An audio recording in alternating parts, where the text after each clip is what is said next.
In this video, we will attempt to develop a model of the conscious mind.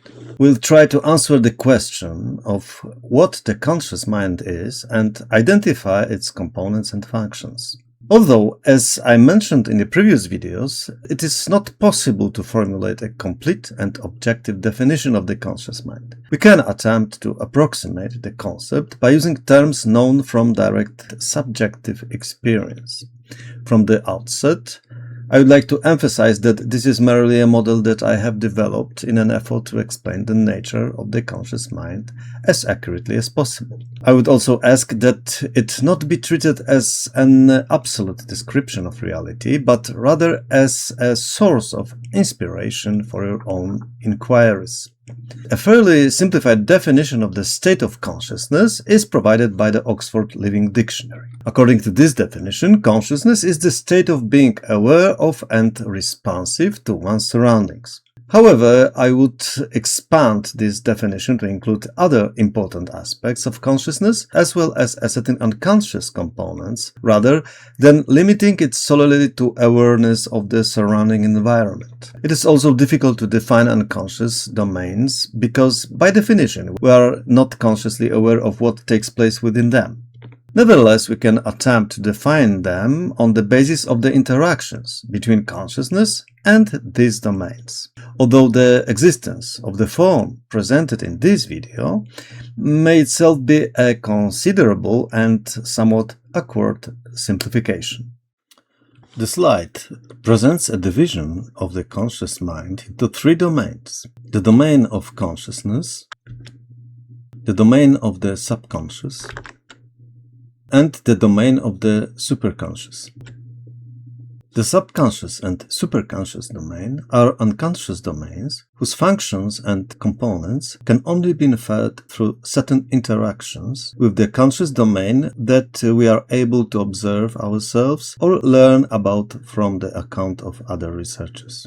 Naturally, the best understood domain is consciousness itself, due to our direct and conscious access to it. Let us therefore move on to the domain of consciousness, whose most important element in this model is the conscious self, which for the purposes of this presentation we will refer to as the ego. In fact, the ego is the most mysterious element of the conscious domain. Although we live with it every day and even identify ourselves with it, we still do not truly know what it is. For the purposes of this model and striving for as much precision as possible, we may describe the ego as a personal center of consciousness that receives, processes, and delegates tasks to the appropriate spheres of consciousness and to the remaining unconscious domains. In this model, the ego operates within four spheres of consciousness. These are the spheres of the world of image, thought, imagination, and emotion, all of which rely upon the domain of conscious memory. Let us therefore attempt to define what may be meant by these conscious spheres. We shall begin with the sphere of the world image. This sphere encompasses the image of the surrounding reality perceived through the five senses and originating from the subconscious domain. I have also included within these spheres the experience of pain and all stimuli arriving from the body through the subconscious domain. The processing of images, words, taste, smell, and touch occurs automatically within the subconscious sphere and reaches consciousness in the form of a complete image of the world.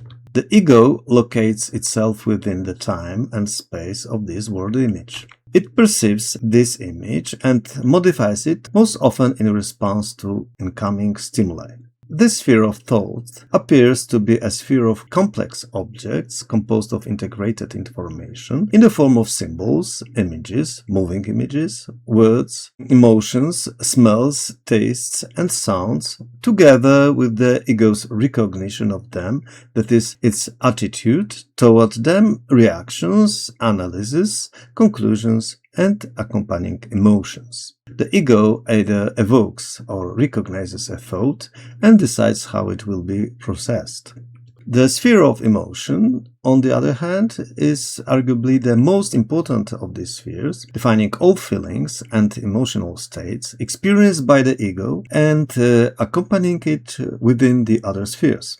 It is the sphere that acts directly upon the ego, compelling or motivating it toward particular responses. Such feelings and emotional states may include love, hatred, aversion, friendship, a sense of injustice, a desire of revenge, jealousy, greed, lust, pride, satisfaction, humiliation, feelings of inferiority, feelings of superiority, compassion, a desire for retaliation, self-sacrifice, regret, sadness, despair, joy, inner peace, fear, nervousness, a sense of pressure, existential pain, grief after a loss, panic, numbness, indifference, confusion, and shame. This is the sphere from which our relationships with other people arise, both positive and negative. As we may suspect, it is also the sphere most vulnerable to and most frequently used for direct external influence and manipulation. It is likely the preferred sphere for those who employ violence, mobbing, stalking, as well as more subtle forms of manipulation. From this perspective, it may be viewed as a sphere associated with negative experiences. On the other hand, it can also be extremely useful and positive sphere, motivating action and providing a sense of purpose, fulfillment, joy, and happiness. The next sphere distinguished within the conscious domain is the sphere of imagination. This is a creative sphere that allows the formulation of new conclusions through the use of the other conscious spheres, particularly the sphere of thought, but also through subconscious processing. At this stage, the ego, motivated by the sphere of emotion, gathers all the thoughts and information required from both the conscious and subconscious domain. The subconscious domain most likely receives the task of collecting all relevant information, which may later emerge into the conscious domain through the process of recollection. The ego processes this information, forming partial or final conclusions and solutions, drawing upon memory and sometimes employing another medium by performing a creative act, for example, painting a picture, deriving a formula, or writing down a solution. The creative process is particularly interesting when, after many unsuccessful attempts to find the correct solution, the solution suddenly appears fully formed, as though a laborious process of reasoning had been taking place somewhere in the mind without the participation of conscious awareness. Within this model, I have attributed this peculiar eureka phenomenon to processing within the subconscious domain. A conscious memory is memory in which the ego is aware of the existence of stored objects. It includes all conscious spheres, as well as other consciously recognized objects, such as memories of vacation. The next domain to be considered is the subconscious. This is the domain of unconscious operations and memory that performs supportive functions for the conscious domain. For example, when consciousness attempts to recall information or solve a creative problem, the subconscious may search for or process the necessary information and then return either the information itself or a completed solution to the conscious domain. Another component that I have distinguished within the subconscious domain is working memory and its processing functions. This component is responsible for the use of rapid processing and memory in automatic activities. For example, using language automatically does not require a conscious search through memory for the pronunciation or meaning of individual words and grammatical constructions. The final component of the subconscious that I would like to distinguish consists of information transmitted to and from various parts of the body.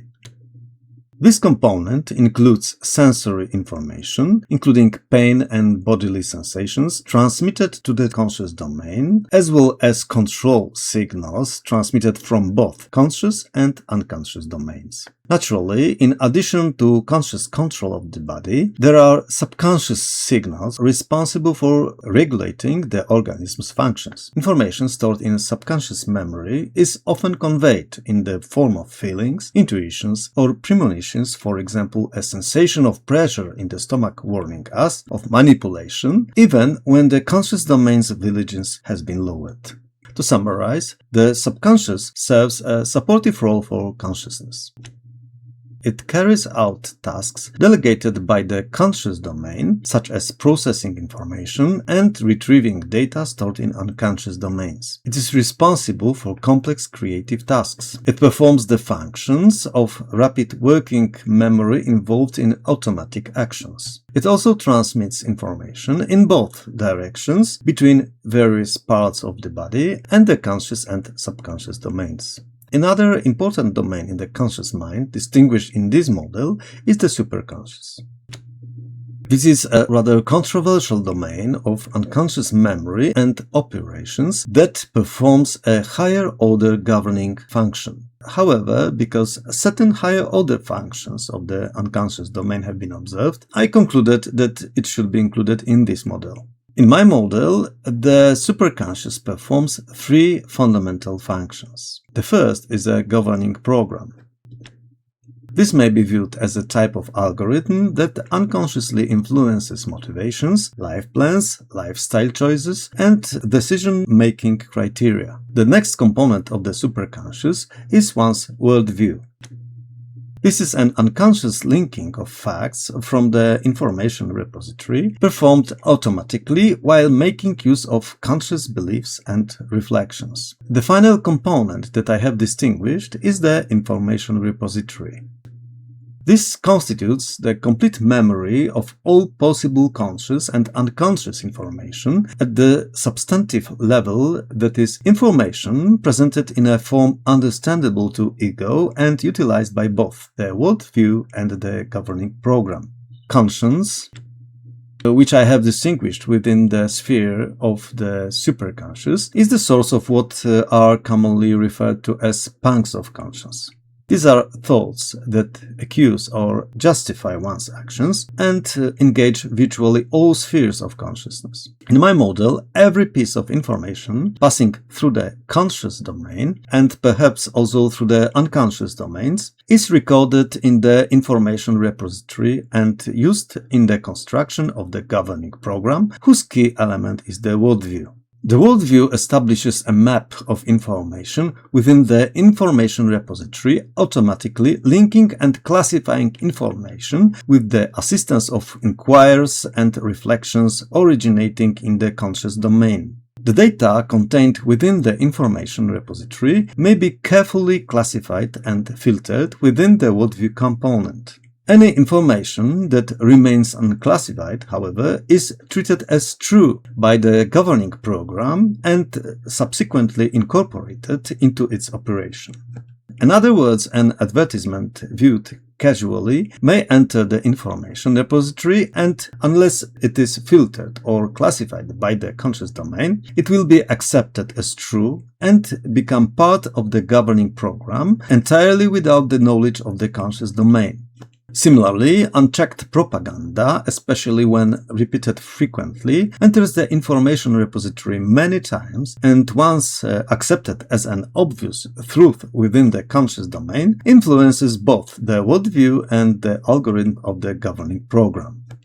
Conscience, which I have placed within the superconscious, is defined here as an embedded program that monitors the activities of the ego across all spheres of consciousness. It appears that the influence of conscience can be effectively limited either by the ego within the conscious domain or by the governing program within the superconscious domain. Additionally, I have assumed the possibility that information required for particular tasks may be transmitted to the superconscious from working memory and various parts of the body, as well as the possibility of limited access by the subconscious to the information repository for the purpose of carrying out information processing and retrieval tasks delegated by conscious domain. According to the model presented above, the most important sphere is the sphere of emotion. It influences the ego directly, compelling it toward particular actions in order to preserve its emotional comfort zone. The sphere of emotion is itself influenced by all other spheres of consciousness, especially the sphere of the world image, which places the ego into specific emotional states, most often in response to events occurring within that sphere. Conscience, functioning as an inbuilt mechanism for correcting the actions of the ego through feelings of guilt, disrupts the ego's emotional comfort zone. In order to silence persistent accusations and remain within this emotional comfort zone, the ego is compelled to become more deeply engaged in formulating justifications for its actions, whether on a case-by-case basis or through broader conclusions and even worldview-level assumptions that block the influence of conscience at a more general level. The information repository, the worldview, and the governing program are all populated by the ego with information originating from the conscious sphere of the world image, but primarily with information that helps preserve the ego's emotional comfort zone. It therefore appears that, without a special effort on the part of the ego and without a willingness to risk leaving its comfort zone, the conscious mind will tend to be guided according to the standards established by the dominant system present within the sphere of the world image. However, when standard solutions fail during a situation that dramatically disrupt emotional comfort, for example, one associated with pangs of conscience, a sudden loss, or romantic disappointment, an unprepared conscious mind may be easily manipulated and subordinated by another dominant system that takes advantage of such circumstances and is likely to be even less beneficial.